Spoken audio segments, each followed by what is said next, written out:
नमस्कार साथियों। आजकल कुछ दिनों में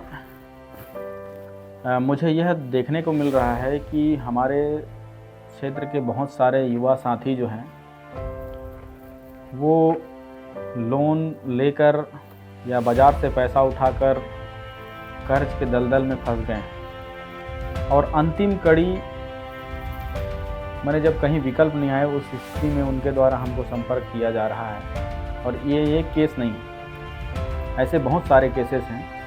तो आज मुझे ज़रूरत महसूस हुआ कि इस विषय में भी हमको बात करना चाहिए, क्योंकि एक ऐसी समस्या है जिसका निदान जो है वो स्वयं आप ही के पास है। साथियों, अक्सर हम ये देखते हैं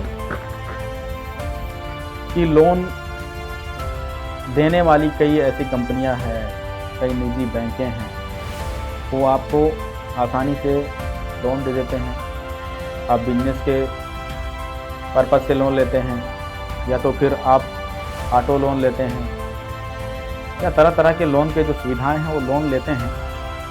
लेकिन लोन लेते समय आप दस्तावेज को ठीक से पढ़ते नहीं हैं, या तो आपको कितना परसेंटेज पे लोन दिया जा रहा है ये नहीं जानते हैं और आप लोन उठा लेते हैं क्योंकि आपको पैसे की आवश्यकता होती है। और उसके बाद उस पैसे को जहां लगाना है आप वहां ना लगाकर उस पैसे को कई अन्यत्र जगह पे भी लगाते हैं, क्योंकि ऐसे केसेस आज हमारे पास आ रहे हैं। इसमें से एक महत्वपूर्ण केस ऐसा था, आज मैं इसको जिक्र करना चाहूँगा आपको। एक व्यक्ति ने आज से 3 साल पहले ऑटो लोन लिया। ऑटो लोन लेने के बाद में सेम व्यक्ति द्वारा दुकान के नाम पर 5 लाख रुपये का लोन उठाया। 3 महीने बाद फिर उसी दुकान के नाम पर फिर लोन उठाया, फिर उसी दुकान के नाम पर 1.5 साल बाद फिर लोन उठाया, फिर उसी व्यक्ति द्वारा फिर लोन उठाया गया। तो इनका अंतराल जो है और उस पैसे का सही इस्तेमाल जो है, व्यक्ति द्वारा कहा जा रहा है कि दुकान पे ही इस्तेमाल किया। बिल्कुल सही बात है, उसने जो उद्देश्य था उसी पर इस्तेमाल किया, ये भी हो सकता है। लेकिन और जानकारी ये मिली कि उस व्यक्ति द्वारा दुकान बनाने पर भी दुकान इस्तेमाल किया गया, तो ये भी हो सकता है। लेकिन इतने सारे पैसे जो हैं वो गया कहाँ? ये पैसे आखिर गया कहाँ कि आज पूरे के पूरे पैसे उसको जीरो हो गए हैं। और बड़ी बात तो ये है कि व्यक्ति ने 5 लोन लिए हैं, वो पाँचों का लोन का EMI जो है ना एक साथ चल रहा है। माने ये समझ लीजिए कि व्यक्ति का इनकम जितना नहीं है उससे कई गुना ज़्यादा 1,20,000 तक का मंथली जो है EMI पटाना पड़ रहा है। अब इतने पैसे आएंगे कहाँ से? लेकिन व्यक्ति का कहना यह है कि जब मेरी स्थिति सही थी उस समय उतने पैसे दुकान से कमाई हो जाते थे, लेकिन आज नहीं हो रहे हैं, तो इस परिस्थिति में पैसे कैसे चुकाऊं?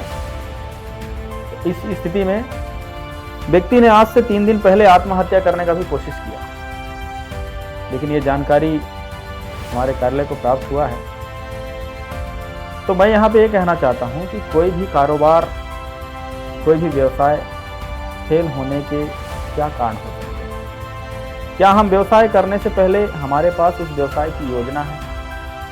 युवा साथियों को इन बिंदुओं पर ध्यान देना चाहिए कि आप यदि कोई व्यवसाय करना चाहते हैं तो लोन से पहले आपको व्यवसाय क्या करेंगे, कैसे करेंगे, उसके प्रॉफिट और लॉस क्या होगा, अभी वर्तमान स्थिति में अच्छी स्थिति है तो कभी बुरा स्थिति अगर आ गया मार्केट का तो आप उससे संभल पाएंगे कि नहीं संभल पाएंगे। इन तमाम कड़ियों को आपको जानने की आवश्यकता है, उसको अध्ययन करने की आवश्यकता है, क्योंकि बिना अध्ययन करे आप व्यवसाय के क्षेत्र में घुसेंगे, बिना अध्ययन किए आप किसी भी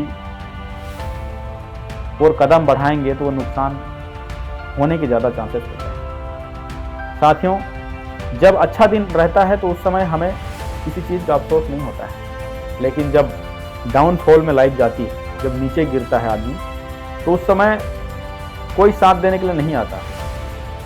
तो इस कड़ी से बचने के लिए भी आपको, जब आप व्यवसाय नीति बना रहे होंगे तो उस समय प्रॉफिट के साथ साथ लॉस की नीति जरूर बनाएं। यदि लॉस हुआ तो आप क्या करेंगे, इतना ज़्यादा EMI और इतना ज़्यादा कर्ज में आप आवश्यक अति ना पड़ने पर ना दबें, क्योंकि वो आपके आने वाले समय में बहुत बड़ा खतरा हो सकता है। एक विषय और हो सकता है साथियों कि आर्थिक नीति का बनाए जाना, कि आप यदि लोन ले रहे हैं तो आप लोन को चुकाने का क्या अनुशासन है आपके पास।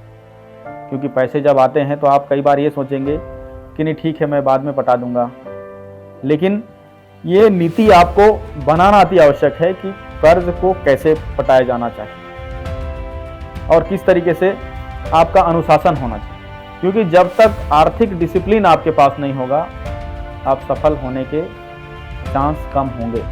मार्केट में कंपटीशन ज़्यादा है, इसलिए व्यवसाय का अध्ययन भी करना बहुत ज़रूरी है। तो ये मेरा विषय लाने का इसके पीछे एक ही मकसद था कि मैं तमाम उन सभी युवाओं को, हमारे क्षेत्र पे निवासरत हैं, आप सभी को मैं यही कहना चाहूँगा कि लोन यदि लेते हैं तो लोन का पर्पज, आप किस लिए लोन ले रहे हैं, ये पूर्ण योजनाबद्ध होनी चाहिए। आप योजना के 2, 3, 4 कड़ी को बहुत महत्वपूर्णता से गहराई से अध्ययन करना चाहिए कि यदि व्यवसाय के लिए आप लोन ले रहे हैं तो व्यवसाय में प्रॉफिट के साथ साथ लॉस की कड़ी को भी आप इंगित करें कि लॉस हो गया तो उस स्थिति में कैसे उसको संभालेंगे। तीसरा चीज़ें ये है कि आप जिस कार्य के लिए आप पैसा ले रहे हैं आप उसी कार्य में उसको लगाएं। नहीं तो आप यदि लोन लिए व्यवसाय करने के लिए और मालूम चला कि आपने मोटरसाइकिल खरीद लिया तो आपके आर्थिक नीति पे बहुत बड़ा नुकसान का एक संकेत है। ऐसा बिल्कुल भी नहीं करें साथियों। लाइफ एक बार मिला है और इस लाइफ में आपको सफल होना है, लेकिन सफलता तभी आपके कदम चूमेगी जब आपकी आर्थिक नीति, आपकी व्यावसायिक नीति और आपके जो काम करना चाहते हैं उसकी सटीक प्लान की रूपरेखा आपके पास है। मैं आप सभी को उज्जवल भविष्य की कामना करता हूं और यही विश्वास करता हूं, आप सबसे आशा करता हूं कि आप सब आर्थिक प्लान बनाते हुए आपके जीवन की एक रूपरेखा कि क्या करना चाहते हैं वो रूपरेखा के साथ आगे बढ़ें। सफलता निश्चित ही आपकी कदम चूमेगी। बहुत बहुत धन्यवाद। जय हिंद।